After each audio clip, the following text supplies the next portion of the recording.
নমস্কার, দেখছেন talk to Bangla. আমি অভিষেক রয়েছে আপনাদের সাথে। এই মুহূর্তে যে খবর নিয়ে উপস্থিত হয়েছে, নরেন্দ্র মোদী যে টুইটটা করেছেন, তার বক্তব্যটা রেখেছেন ছাত্রদের উদ্দেশ্যে কিংবা নিট পেপার লিক ইস্যুতে, সেটা কি কোথাও গিয়ে ব্যাকফায়ার করছে নরেন্দ্র মোদীর প্রতি? তার কারণ এই মুহূর্তে সারা দেশ জুড়ে আন্দোলন শুরু হয়েছে। আজকে সারা দিন ধরে যা খবর উঠে আসছে, সারা দেশ জুড়ে গত দুদিনের থেকে আরো বেশি আন্দোলন শুরু হয়েছে ছাত্রছাত্রীদের মধ্যে। এবং অবশ্যই সেটা কিন্তু যে কোনো রাজ্যে বলতে একদম মেজর যে স্টেট গুলো, সেগুলোর কথা উঠে এসেছে। এবং অবশ্যই নরেন্দ্র মোদী সেখানে বলছেন, আমরা ফাস্ট ট্র্যাক কোর্টে সম্পূর্ণ বিষয়টাকে এবারে তদন্ত করব। কিন্তু এতদিন তদন্ত হয়নি কেন, এই বিষয়টা উঠছে। কিন্তু তার থেকেও গুরুত্বপূর্ণ যেটা বিষয়, ককরোচ জনতা পার্টি সরাসরি কিন্তু জানিয়েছে যে ধর্মেন্দ্র প্রধানের ইস্তফা আগে নিন, তারপর যা করার করুন। কোনোভাবেই এই মুহূর্তে ধর্মেন্দ্র প্রধানের ইস্তফা থেকে কোনো মতেই কিন্তু ছাত্রছাত্রীরা সরে আসছে না। তাদের দফা এক, দাবি এক, এবং সেটা কিন্তু ধর্মেন্দ্র প্রধানের পদত্যাগ। তো সেই জায়গা থেকেই এই মুহূর্তটা আরো গুরুত্বপূর্ণ হয়ে উঠেছে। কোথাও গিয়ে কিন্তু যে স্লোগান গুলো হচ্ছে এখন দিল্লির রাজপথে, যে ভিজুয়াল গুলো উঠে আসছে, সেটা একদম কোট আনকোট, জব জব মোদি ডরতা হ্যায় পুলিশ কো আগে করতা হ্যায়, জব জব মোদি ডরতা হ্যায় হিন্দু মুসলিম করতা হ্যায়, এই ধরনের স্লোগান উঠে আসছে।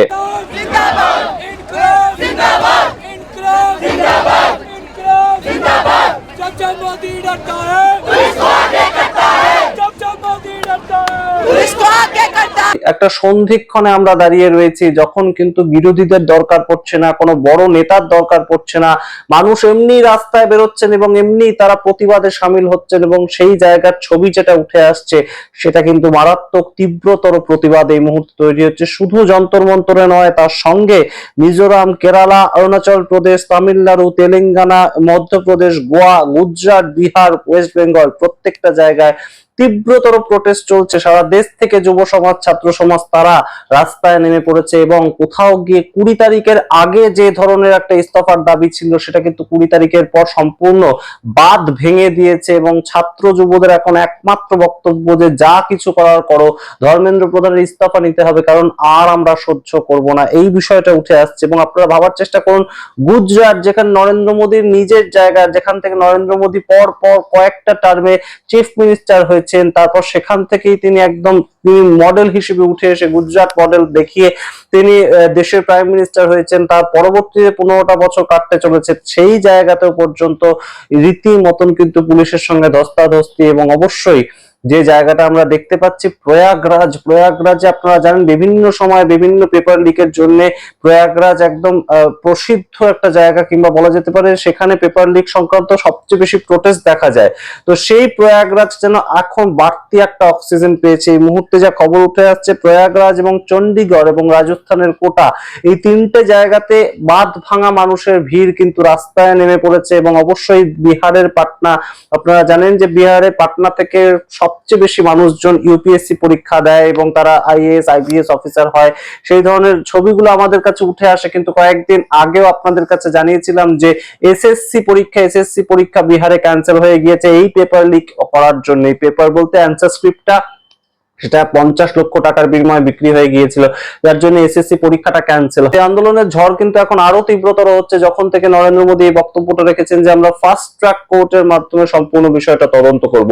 আসলে বিষয়টা এত দিন দেরি হয়ে গিয়েছে, এতটা বিষয় বেড়ে গিয়েছে। এখন যারা যন্তর মন্তরে আসছেন, তারা কিন্তু শুধু ছাত্রছাত্রী আর নয়, তার সঙ্গে আমরা আপনাদের দেখিয়েছি শিখ সমাজ এসে যুক্ত হয়েছে। আমরা ইতিমধ্যেই আপনাদের দেখিয়েছি যে কৃষক আন্দোলনের বিভিন্ন সংগঠন তারা এসে যুক্ত হচ্ছে। এবং প্রত্যেকেরই আলাদা আলাদা কিন্তু ইস্যু রয়েছে। প্রত্যেকেরই কিন্তু এই মুহূর্তে সরকারের বিরুদ্ধে ক্ষোভটা আরো বেশি করে দেখা যাচ্ছে।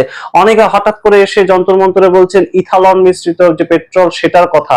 হঠাৎ করে বেশ কিছু ইস্যু যেগুলো চাপা পড়ে গিয়েছিল, সেগুলো আবার উত্থাপিত হচ্ছে। অর্থাৎ ধর্মেন্দ্র প্রধানের বিরুদ্ধে যে ক্ষোভ, সেই ক্ষোভটা কিন্তু এখন মোদির বিরুদ্ধে ক্ষোভ হয়ে গিয়েছে, সরকারের বিরুদ্ধে ক্ষোভ হয়ে গিয়েছে। এবং সেটা শুধুমাত্র কিন্তু কয়েকটা মেট্রো স্টেশন বন্ধ করে দিল্লিতে, কিংবা কয়েকটা বাস স্টপেজ বন্ধ করে, সেগুলো কিন্তু পুলিশ দিয়ে আটকানো যাবে না। সেই জায়গাটা সরাসরি কিন্তু উঠে আসছে। কারণ গতকাল রাত্রিবেলা যেভাবে লাঠিচার্জ হয়েছে, আবারও এবং সেই খবর আপনাদের দেখিয়েছি। তার পরিপ্রেক্ষিতে আজকে সংসদ উত্তাল হয়েছিল, সংসদের বাইরে পর্যন্ত এনডিএর যে এমপি তাদের সঙ্গে ইন্ডিয়া অ্যালায়েন্সের এমপি তাদের রীতিমতন কনফ্রন্টেশন হয় সামনে।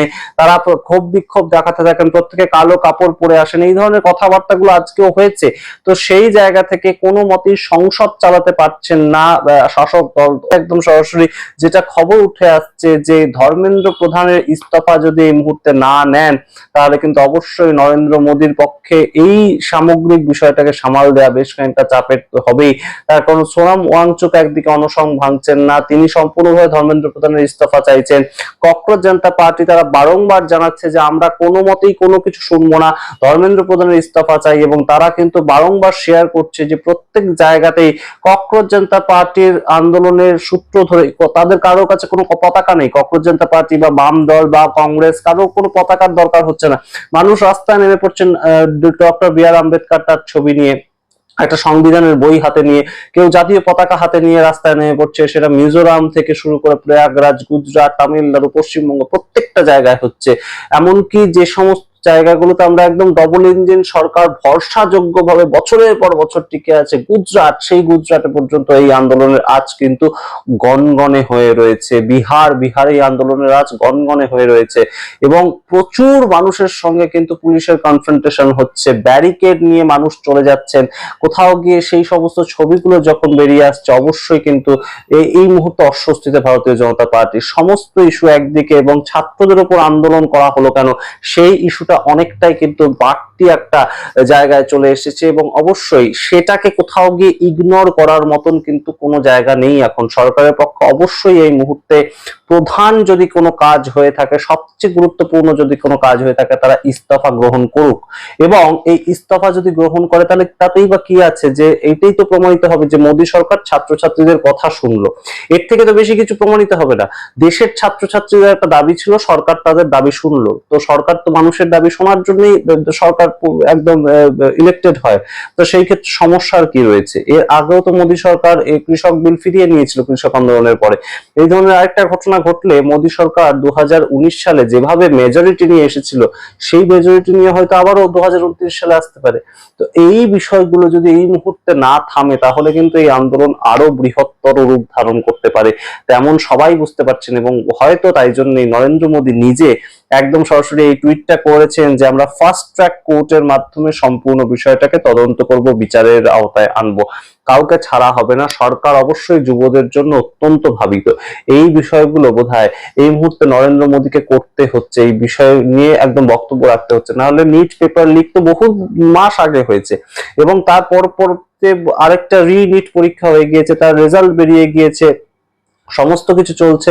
কিন্তু তার পরবর্তীতেও এখন এই এতদিন পর এসে নরেন্দ্র মোদীকে এনডিএর মিলন উৎসব এবং তার পরবর্তীতে একদম ফেসবুক কিংবা এক্স হ্যান্ডেল এই ধরনের কথাগুলো লিখতে হচ্ছে, কারণ তার মানে কোথাও গিয়ে সরকারের যে ভিতটা সেটা কিন্তু নড়ে গিয়েছে। এবং অবশ্যই আমরা হয়তো ভেবেছিলাম যে একদম সরাসরি বিভিন্ন মানুষজন যেভাবে এই আন্দোলনটাকে নিয়ে কথাবার্তা বলছেন যে বিদেশ থেকে ফান্ডিং পাচ্ছে তারা, বহু এর সঙ্গে বেশ কিছু ব্যাকআপ দিচ্ছে বামপন্থী দলগুলো, আম আদমি পার্টি, এই সমস্ত আমরা হয়তো ভাবছিলাম, কিন্তু সেগুলোকে ছাপিয়ে গিয়েছে এখন সাধারণ মানুষের আন্দোলন। মানুষ দিল্লির যন্তর মন্তরে সকালবেলা যারা ইঞ্জিনিয়ার হিসেবে কাজ করতে যাচ্ছে তারা এই সেই চাকরিটা শেষ করে সন্ধ্যা 7টা-8টার সময় ঢুকছে, 2-3 ঘন্টা প্রোটেস্ট করে তারপর বাড়ি চলে যাচ্ছে।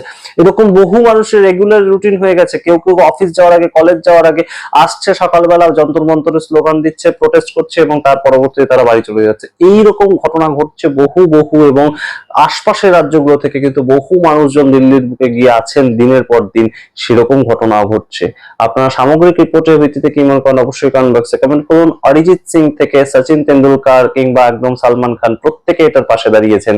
ছাত্রদের উপর মারা কোনোভাবেই ঠিক হয়নি। সবাই যখন তা বলছেন, নরেন্দ্র মোদী বলছেন ফাস্ট ট্র্যাক কোর্টে সম্পূর্ণ বিষয়টাকে দেখবেন তিনি, কিন্তু তারপরেও ধর্মেন্দ্র প্রধানের ইস্তফা সেটাই 1 নম্বর দাবি এবং সেটাই প্রধান দাবি।